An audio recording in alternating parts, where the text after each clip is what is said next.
6개월이면 딱 좋네. 그 전에 모든 걸 정리하면 돼. 서울대병원 3층 복도. 소독약 냄새가 코끝을 찌르는 그곳에서 저는 진료실 문 앞에 서 있었습니다. 11월의 햇살이 유난히 눈부셨습니다. 췌장암. 한 달 전부터 시작된 복통. 며느리 지혜가 병원 예약까지 잡아줬을 때 저는 그저 며느리의 배려에 고마워했었습니다. 선생님, 결과가 좋지 않습니다. 췌장의 악성 종양이 발견됐고 이미 주변 조직으로 전이가 상당히 진행된 상태입니다. 순간 귀가 먹먹해졌습니다. 말기, 6개월 항암 치료. 그런 단어들이 빗소리처럼 흩어졌습니다. 가족. 그 단어가 들리는 순간 1시간 전 화장실 앞에서 들었던 며느리의 전화 통화가 떠올랐습니다. 응, 오늘 결과 나온대. 내 생각엔 10중 8구 확정일 거야. 의사가 그렇게 심각한 표정 지을 리 없잖아. 6개월? 그 정도면 딱 좋지. 그 전에 모든 걸 정리하면 되니까. 그때는 무슨 뜻인지 몰랐습니다. 진료실을 나와 복도를 걷는데 며느리가 환한 얼굴로 다가왔습니다. 어머님, 결과 어떻게 나왔대요? 50년간 초등학교 교단에 섰습니다. 수천 명의 아이들 표정에서 거짓말을 읽어냈습니다. 그리고 지금 며느리의 환한 미소 뒤에서 저는 무언가를 읽었습니다. 기대감. 악성 종양이지만 치료받으면 좋아질 수도 있단다. 제 입에서 거짓말이 흘러나왔습니다. 평생 정직을 가르쳤던 제가 처음으로 가족에게 거짓말을 했습니다. 며느리의 얼굴이 순간 굳었습니다. 하지만 곧 밝은 표정을 지으며 제 손을 잡았습니다. 어머, 정말이요? 다행이다. 그 손이 차가웠습니다. 11월의 복도보다 더 차가웠습니다. 집으로 돌아오는 택시 안 창밖 풍경이 흘러갔습니다. 은행나무 잎이 노랗게 물들어 바람에 떨어지고 있었습니다. 그날 밤 제 방 책상 위에는 50년 전 첫 담임을 맡았던 학급 단체 사진이 놓여 있었습니다. 빛바랜 흑백 사진 속 28살의 젊은 제가 아이들과 함께 웃고 있었습니다. 사진 뒷면에 제가 직접 쓴 글귀. 진실은 가장 큰 힘이다. 저는 한참을 그 글귀를 바라봤습니다. 죽음 앞에서 두려움보다 먼저 떠오른 건 며느리의 그 차가운 손이었습니다. 그리고 복도에서 들었던 그 말. 6개월이면 딱 좋네. 모든 걸 정리하면 돼. 도대체 무엇을 정리한다는 걸까요? 어머님, 제가 끝까지 시어머니 모실게요. 제가 있는데 요양병원은 무슨. 절대 안 됩니다. 며느리 지혜의 목소리가 떨렸고 눈가에는 눈물이 맺혀 있었습니다. 병원에서 돌아온 지 3일째 아들이 가족들을 집으로 불렀습니다. 소파에 둘러앉은 가족들 앞에서 며느리가 눈물을 흘렸습니다. 괜찮아요. 저 회사 그만둘게요. 어머님이 저를 얼마나 잘해주셨는데 이럴 때 제가 옆에 없으면 평생 후회할 것 같아요. 어머, 지혜 정말 효부네. 친척 고모가 감탄했습니다. 다른 어른들도 칭찬을 아끼지 않았습니다. 저는 조용히 차를 마셨습니다. 왜인지 쓴맛이 났습니다. 저 눈물은 진짜일까? 교단에 섰던 50년, 저는 수없이 많은 눈물을 봤습니다. 그런데 지금 며느리의 눈물은 눈가는 젖어 있는데 눈동자는 마르게 빛나고 있었습니다. 어머님, 오늘부터 통장이랑 카드 제가 보관할게요. 식구들이 돌아간 후 며느리가 제 방으로 들어왔습니다. 그래. 그럼 부탁한다. 그날 밤 잠이 오지 않았습니다. 며느리의 말과 행동들이 하나씩 떠올랐습니다. 새벽 3시 저는 침대에서 일어났습니다. 발소리를 죽이고 거실로 나가 서류 가방 안쪽 주머니에 보관해둔 통장 사본들을 꺼냈습니다. 책상 조명을 켜고 통장 거래 내역을 펼쳤습니다. 손끝이 떨렸습니다. 지난 6개월간 3천만 원이 빠져나갔다. 500만 원, 300만 원, 800만 원. 제가 기억하지 못하는 인출 내역들. 모두 며느리가 통장을 관리하기 시작한 이유였습니다.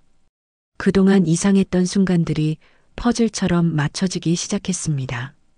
보험 얘기, 진명의 이전 질문, 부동산과의 통화. 아직은 아니고요. 한 6개월 후쯤 될 것 같아요. 6개월. 의사가 제게 남았다고 한 시간. 온몸에 소름이 돋았습니다. 이 아이가 내가 죽기를 기다리고 있구나. 분노가 치밀었습니다. 하지만 이상하게도 그 분노는 차가웠습니다. 50년 교단 생활에서 배운 것 마이너스 감정적으로 대응하면 진다는 것. 창밖으로 동이 트기 시작했습니다. 저는 책상 서랍에서 오래된 수첩을 꺼냈습니다. 첫 페이지에 날짜를 적고 한 줄을 썼습니다. 증거를 모아야 한다고 생각했습니다. 어머님 주무세요? 아침 드시러 나오세요. 밝고 다정한 목소리.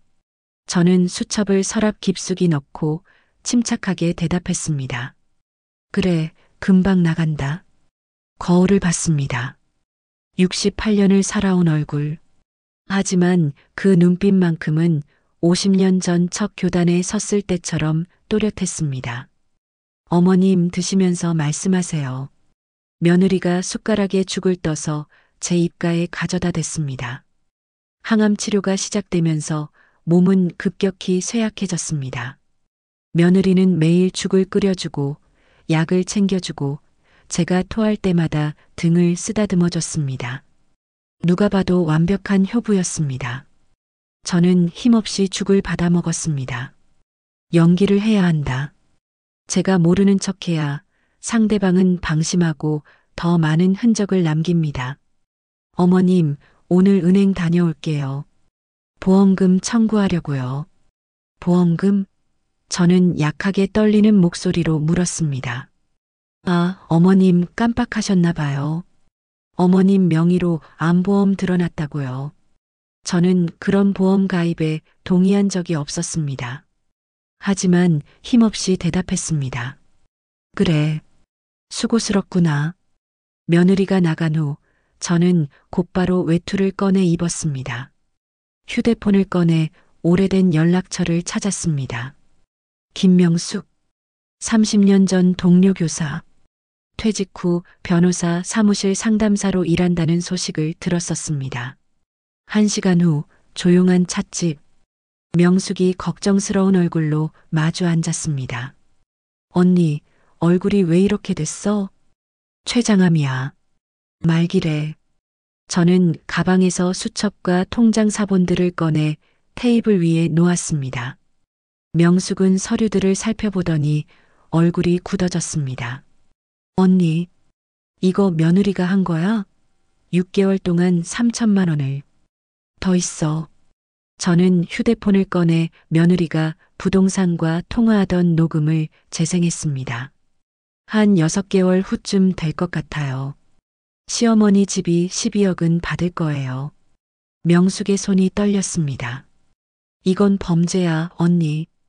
횡령이고 보험 사기야. 알아. 그래서 증거를 더 모아야 해. 명숙은 한참을 저를 바라보다 말했습니다. 언니가 왜 이렇게 침착해? 저는 창밖을 바라봤습니다. 50년간 교단에 섰잖아. 감정적으로 대응하면 진다는 거, 확실한 증거가 있어야 한다는 거. 보험 서류를 확인하고 며느리의 통장 거래 내역도 추적해야 해. 명숙은 고개를 끄덕였습니다. 알았어. 사무실에 부탁해 볼게. 일주일만 줘. 집으로 돌아오자 며느리가 환하게 웃으며 맞이했습니다. 어머님, 어디 다녀오셨어요? 약국. 다녀왔어. 며느리가 물을 떠다 주며 제 등을 쓰다듬었습니다. 부드러운 손길. 하지만 저는 알고 있었습니다. 그 손이 제 통장에서 3천만 원을 빼갔다는 것을. 고맙구나, 지혜야. 진짜 고마움이 아니라 며느리가 더 많은 실수를 하도록 유도하는 미끼였습니다.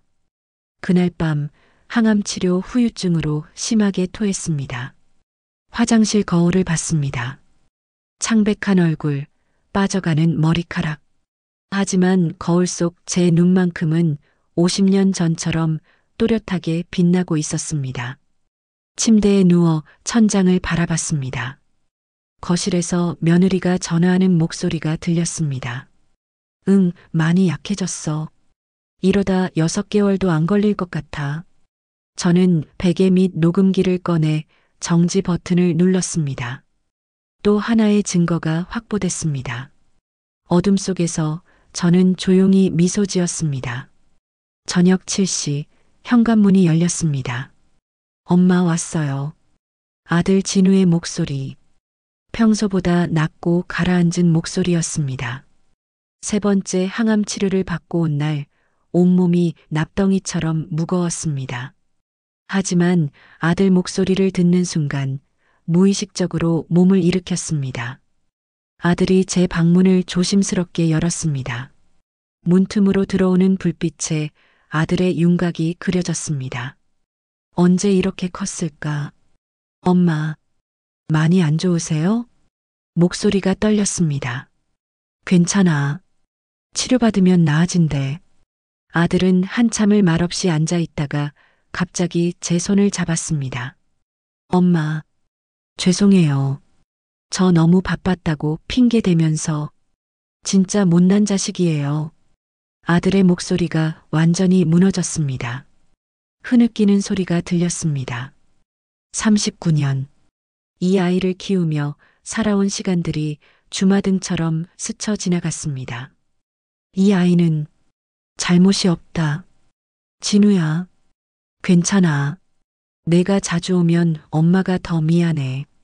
앞으로 자주 올게요. 주말마다 올게요. 그리고 엄마 병원비랑 생활비. 제가 다 책임질게요. 아니야. 그건 지혜가 다 관리하고 있어. 그때였습니다. 아들의 표정이 묘하게 변했습니다. 엄마, 그게, 진우야, 엄마한테 무슨 말 못할 일 있니? 50년간 교단에서 아이들을 가르쳤습니다. 숨기고 싶은 게 있을 때 아이들은 눈을 피했습니다. 지금 제 아들이 그러고 있었습니다. 엄마는 내가 거짓말할 때 다 알아.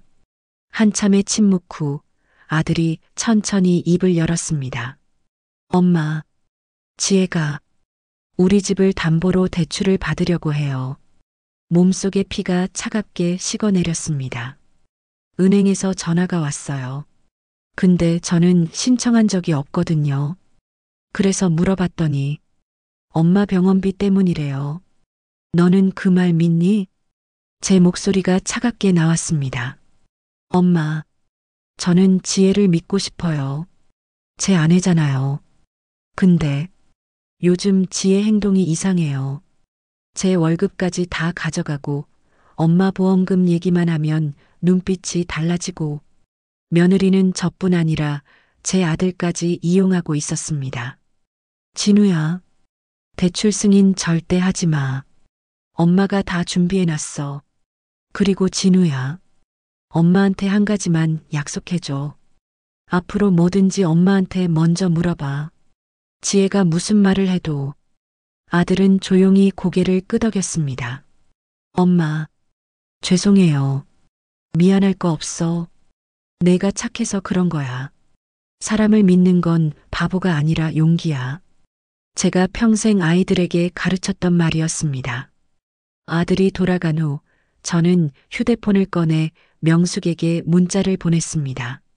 명숙아, 증거 수집 속도를 높여야겠어. 며느리가 우리 집을 담보로 대출 시도했어. 39년을 키운 아이.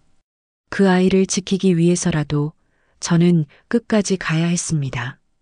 창밖으로 비가 내리기 시작했습니다. 저는 베개 밑에서 수첩을 꺼냈습니다. 오늘의 기록을 추가했습니다. 며느리, 집 담보대출 시도. 아들조차 이용하려 함. 이제 이건 나만의 싸움이 아니다.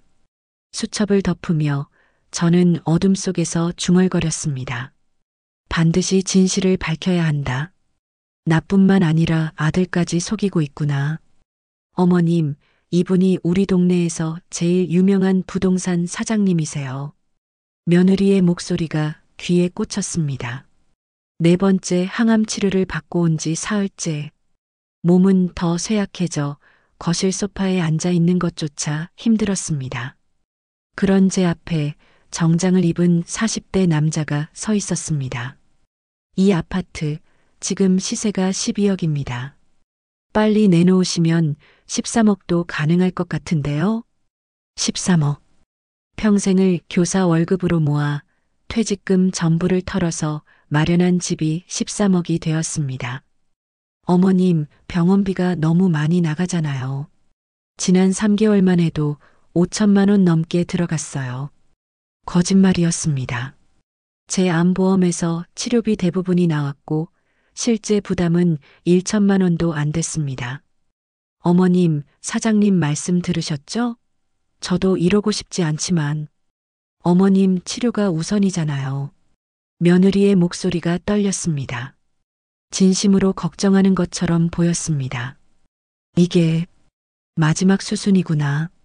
통장에서 3천만 원을 빼가고 보험을 들고 대출을 시도하고 그 모든 게 이 순간을 위한 준비였습니다. 생각 좀 해볼게요. 저는 간신히 방으로 돌아왔습니다. 문을 닫는 순간 다리에 힘이 풀려 바닥에 주저앉았습니다. 거실에서 며느리와 부동산의 목소리가 들렸습니다. 일단 오늘은 이만 가보시죠. 제가 설득 좀 더 해볼게요. 현관문이 닫히고 며느리의 전화하는 목소리가 들렸습니다. 응, 잘 됐어. 13억에 팔 수 있대. 어차피 6개월도 안 남았잖아. 그 전에 계약만 하면 돼. 낮게 웃는 소리. 저는 간신히 침대로 기어 올라가 누웠습니다. 밤이 깊어갔습니다. 창밖으로 달빛이 들어왔습니다. 책상 위에 빛바랜 학급 단체 사진. 50년 전 첫 담임을 맡았던 그 학급. 저는 침대에서 내려와 사진 앞에 섰습니다. 사진 뒷면의 글귀. 진실은 가장 큰 힘이다. 순간 무언가가 가슴속에서 무너져 내렸습니다. 나는 지금 무엇을 하고 있는가? 50년간 아이들에게 정직을 가르쳤습니다. 그런데 지금 저는 며느리에게 속는 척하며 증거를 모으고 있었습니다. 정직은 가장 아름다운 용기다. 저는 지금 용기를 내지 못하고 있었습니다. 진실을 말할 용기, 맞서 싸울 용기. 저는 휴대폰을 꺼내 명숙에게 전화를 걸었습니다. 명숙아, 진실을 밝힐 때가 된 것 같아. 언니, 결심한 거야? 그래. 이제 더 이상 기다릴 수 없어. 오늘 며느리가 부동산까지 불러놓고 집을 팔려고 했어. 명수가 지금까지 모은 증거 전부 정리해줘. 그리고 경찰에 신고할 준비를 하자. 알았어, 언니. 내일 당장 만나자. 전화를 끊고 저는 창밖을 바라봤습니다. 68년을 살아오며 가장 큰 배신을 당했습니다. 하지만 이제는 더 이상 침묵하지 않을 것입니다. 50년 교단에서 가르쳤던 그 용기를 이제는 제 인생에 적용할 때였습니다. 수첩 마지막 페이지를 펼쳤습니다. 그리고 한 줄을 적었습니다. 오늘부터 반격을 시작한다. 식구들 다 모였으니까 엄마가 할 말이 있어. 일요일 오후 아들이 가족들을 집으로 불렀습니다. 소파에는 진우와 며느리 지혜, 시동생 내외, 친척 고모까지 둘러앉아 있었습니다. 저는 준비해온 서류 봉투를 무릎 위에 올려놓았습니다. 손이 떨렸습니다. 지난 한 달간 명숙과 함께 모은 모든 증거가 그 안에 들어 있었습니다. 지난 한 달 동안 제 통장에서 3천만 원이 사라졌습니다. 순간 거실이 술렁였습니다. 저는 통장 사본을 테이블 위에 놓았습니다. 500만 원, 300만 원, 800만 원. 모두 통장을 며느리에게 맡긴 이후에 발생한 일입니다. 며느리의 얼굴이 하얗게 변했습니다. 그리고 제 명의로 가입된 암보험. 저는 이 보험에 가입한 적이 없습니다. 제 서명도 제가 한 게 아니에요. 거실이 술렁거렸습니다. 며느리가 눈물을 글썽이며 일어났습니다. 어머님, 어떻게 그런 말씀을 하세요? 통장 인출은 어머님 병원비 때문이었어요. 어머님이 직접 승인하셨잖아요. 며느리의 눈에서 눈물이 흘러내렸습니다. 거짓말이에요. 나는 그런 적 없어. 엄마. 아들이 제 말을 끊었습니다. 엄마, 혹시 요즘 건강 때문에 기억이 잘 안 나시는 거 아니에요? 항암 치료 받으시면서 약 때문에 정신이 혼미해질 수도. 제 심장이 철렁 내려앉았습니다. 시동생이 조심스럽게 끼어들었습니다. 형님, 사실 요즘 형수님이 가끔 같은 말씀을 반복하시고 어제 일을 기억 못 하신다고 들었어요. 지혜한테서요. 며느리가 손수건으로 눈물을 닦으며 말했습니다. 죄송해요, 어머님. 어머님이 요즘 자주 헷갈려 하세요. 아침에 약 드셨는지 기억 못 하시고. 거짓말이야. 나는 멀쩡해. 친척 고모가 안타까운 표정으로 제 손을 잡았습니다. 순덕아, 진정해. 누구도 너 탓하는 사람 없어. 며느리가 흐느끼기 시작했습니다. 제가 부족해서 어머님한테 오해 산 것 같아요. 죄송해요. 지혜야, 내 잘못 아니야. 아들이 며느리를 안으며 말했습니다. 시동생이 통장 사본을 살펴봤습니다. 형님, 이 인출 내역들 전부 병원비 항목으로 되어 있네요. 보험 서류도 여기 순덕이 서명이 있네. 필체도 똑같은데? 아니었습니다. 하지만 아무도 제 말을 믿지 않았습니다. 엄마, 일단 진정하시고 쉬세요. 아들이 저를 방까지 부축했습니다. 엄마, 병원에서 정신과 상담 한번 받아보는 게 어떨까요? 제 아들이 저를 정신과에 보내려 하고 있었습니다. 거실에서 낮은 목소리들이 들렸습니다. 형수님이 많이 안 좋으신가 봐. 지혜가 고생이 많네. 시어머니 간병하면서 저런 오해까지. 모두가 며느리를 동정하고 있었습니다. 저는 베개에 얼굴을 묻었습니다. 눈물이 쏟아졌습니다. 50년간 교단에 서며 배운 것들, 정직과 용기, 진실은 반드시 밝혀진다는 믿음. 그 모든 게 한순간에 무너졌습니다. 증거를 내놓았는데도 며느리의 눈물 한 방울이 제 증거 전부를 무력화시켰습니다. 창밖으로 어둠이 내렸습니다. 거실에서 며느리가 환하게 웃으며 배웅하는 목소리. 괜찮아요. 제가 어머님 잘 모실게요. 저는 어둠 속에서 조용히 중얼거렸습니다. 이제 끝인가? 어머님, 오늘은 중요한 결정을 해야 할 것 같아요. 며느리의 목소리가 차갑게 가라앉았습니다. 일주일이 지났습니다. 오늘 며느리가 다시 가족들을 불렀습니다. 며느리가 테이블 위에 서류들을 펼쳤습니다. 어머님, 이게 요양병원 입소 신청서예요. 그리고 이건 재산관리 위임장이고요. 며느리의 눈빛이 차갑게 빛났습니다. 더 이상 연기할 필요가 없다는 듯이 모두가 며느리 편이었습니다. 저는 조용히 앉아 그들을 바라봤습니다. 그리고 천천히 입을 열었습니다. 지혜야, 내가 지난주 수요일 누구한테 전화했는지 알아? 며느리의 표정이 순간 굳었습니다. 친구한테 전화해서 이렇게 말했지. 6개월이면 끝나. 시어머니 죽으면 12억은 내 거야. 그 돈으로 이혼하고 새 인생 살 거야. 거실이 조용해졌습니다. 며느리의 얼굴이 하얗게 변했습니다. 그게 뭐? 내가 정신이 혼미해서 들은 환청이야? 저는 휴대폰을 꺼냈습니다. 다들 이것 좀 들어보세요. 며느리의 목소리가 거실에 울려 퍼졌습니다. 응, 많이 약해졌어. 시어머니 죽으면 집이랑 보험금 합쳐서 15억은 받을 거야. 그 돈으로 우리 새로 시작하자. 거실이 침묵에 잠겼습니다. 그때 현관 초인종이 울렸습니다. 김명숙이 들어왔습니다. 그 뒤에 경찰 2명이 서 있었습니다. 순덕아, 내가 왔어. 박지혜 씨, 횡령, 문서 위조, 보험 사기, 사기 미수 혐의로 조사를 받으셔야겠습니다. 경찰이 차갑게 말했습니다. 명숙이 가방에서 서류 뭉치를 꺼냈습니다. 무단 인출된 3천만 원의 거래 내역서, 보험 가입 서류의 필적 감정 결과, 집 담보대출 시도 기록, 그리고 제3자와 공모한 대화 녹음, 서류들이 테이블 위에 쌓였습니다. 아들이 충격에 빠진 얼굴로 며느리를 봤습니다. 지혜야, 이게 사실이야? 저는 천천히 일어났습니다. 지혜 씨, 50년간 교사를 하며 배운 게 있어요. 거짓말하는 사람은 반드시 흔적을 남긴다는 것.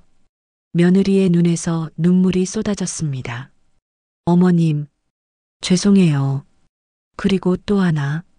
50년간 아이들을 가르치며 배웠어요.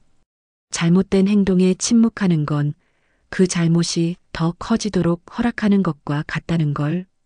경찰이 며느리에게 다가갔습니다. 박지혜 씨, 동행하시죠. 며느리가 제 발 앞에 무릎을 꿇었습니다. 용서해 주세요. 제가 잘못했어요. 교단에 서며 용서도 가르쳤어요. 하지만 용서는 진심 어린 반성이 있을 때 의미가 있는 거예요. 경찰이 며느리의 팔을 잡았습니다. 며느리가 끌려나갔습니다. 시동생과 친척 고모가 무릎을 꿇었습니다. 형수님, 죄송합니다. 괜찮아요. 다들 속은 거니까. 명숙이 제 어깨를 안았습니다. 언니, 이제 끝났어. 저는 창밖을 바라봤습니다. 11월의 차가운 바람이 마지막 낙엽을 떨어뜨리고 있었습니다.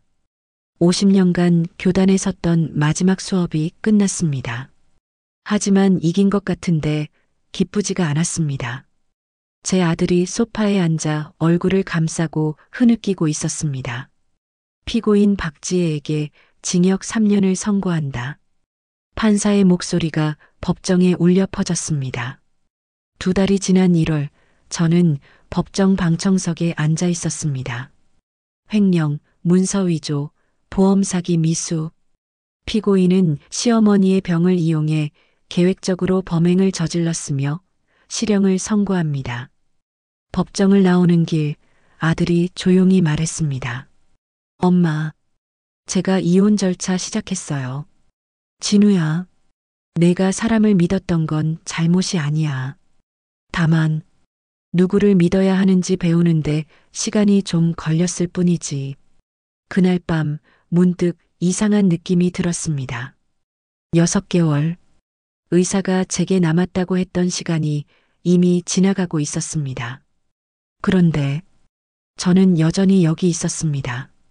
최근 들어 통증이 줄어들고 있었습니다. 다음 날 병원 정기검진.